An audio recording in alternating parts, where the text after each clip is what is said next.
दूसरे चरण में आपके बाकी विचारों को हम सम्मिलित करेंगे। मनीष हिंदवी उत्तर प्रदेश में कांग्रेस कमेटी के प्रवक्ता हैं।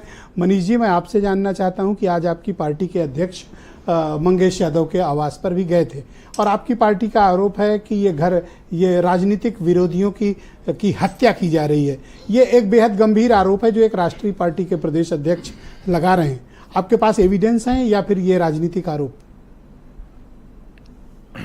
ब्रजेश जी, मैं 2-3 बयानों से अपनी बात शुरू करूंगा। थोक डालो, मिट्टी में मिला देंगे, अगले चौराहे पर यमराज मिलेगा।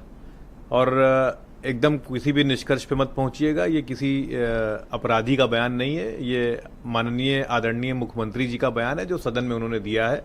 ये जितने आपराधिक बयान जितने मैंने बताए, तो ये आप इससे उनकी मंशा समझिए, उनकी सोच समझिए कि कैसी है उनकी।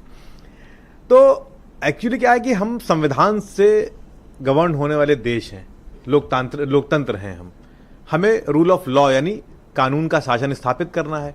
योगी जी पहले दिन से जब आए तो यहां पर पुलिस का शासन स्थापित करना चाहते थे। अब मैं अपने अध्यक्ष के बयान पर आता हूं। तो जब पुलिस का शासन स्थापित होगा तो पुलिस क्या करेगी? निरंकुश फोर्स किसकी है? जिसका डर कायम हो पुलिस का, तो उससे अपने जो राजनीतिक विरोधी हैं उनको आप डरा सकते हैं, धमका सकते हैं, उनके घर पे बुलडोजर भेज सकते हैं, गिरा सकते हैं, उनका एनकाउंटर करा सकते हैं, फिर वो आपके लिए बहुत मुफीद है। तो इस तरीके का शासन उत्तर प्रदेश में एस्टेब्लिश किया गया योगी आदित्यनाथ जी द्वारा, जो उनको फायदा क्या जाति देखकर इनकाउंटर हो रहे हैं, ऐसा आपको लगता है? अब जो और अगर है तो इसकी सबसे ज्यादा कंप्लेन तो मुसलमानों को करनी चाहिए, बिल्कुल, और दूसरे नंबर पर वाजपेयी जी की कम्युनिटी को बिल्कुल करनी चाहिए और इस बात पर बात उठनी चाहिए। अभी फिलहाल जो हुआ है सुल्तानपुर वाले लूट के बाद जैसा हुआ है, जो मामला चल रहा है, देखिए मंगेश, एविडेंस दीजिए कि मंगेश का मर्डर हुआ। एविडेंस के परिवार के लोग कह रहे हैं कि रात में 2 बजे उसको गिरफ्तार करके ले गए। हाँ, इसको क्रमबद्ध तरीके से बताया जाना चाहिए। भाई रात में 2 बजे गिरफ्तार करके ले गए, तो अगर गिरफ्तार करके नहीं ले गए, उठा के ले गए। अरे मैं की बात, गिरफ्तारी अलग बात होती है।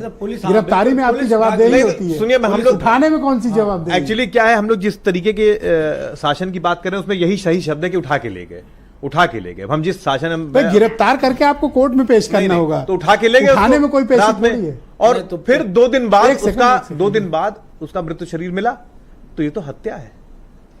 और पुलिस अब कहानी कर रही है कि साहब वो मोटरसाइकिल से आया। अगर मोटरसाइकिल से आया था तो आप रात में किसको ले गए थे? भाई एसटीएफ के ऊपर फायर पे फायर झोंक रहा था वो। मैं यही तो जवाब क्या कर यही तो बात आ गई। एक मिनट, यही तो बात आ गई। सुनिए, कर रहा था ना। अगर वो फायर कर रहा था, अगर वो फायर कर रहा था एसटीएफ के ऊपर, तो उस रात में जिसको उठा के ले गए थे वो कौन था? वो जो उसका परिवार बता रहा है कि रात में उठा ले गए। तो अगर उठा ले गए तो आपके पास था, फिर वो कहां से मोटरसाइकिल से आया और कहां से गोली चलाने लगा? पिस्टल उसको कहां से मिल गई? ये कौन सा फिल्म खेल भागा?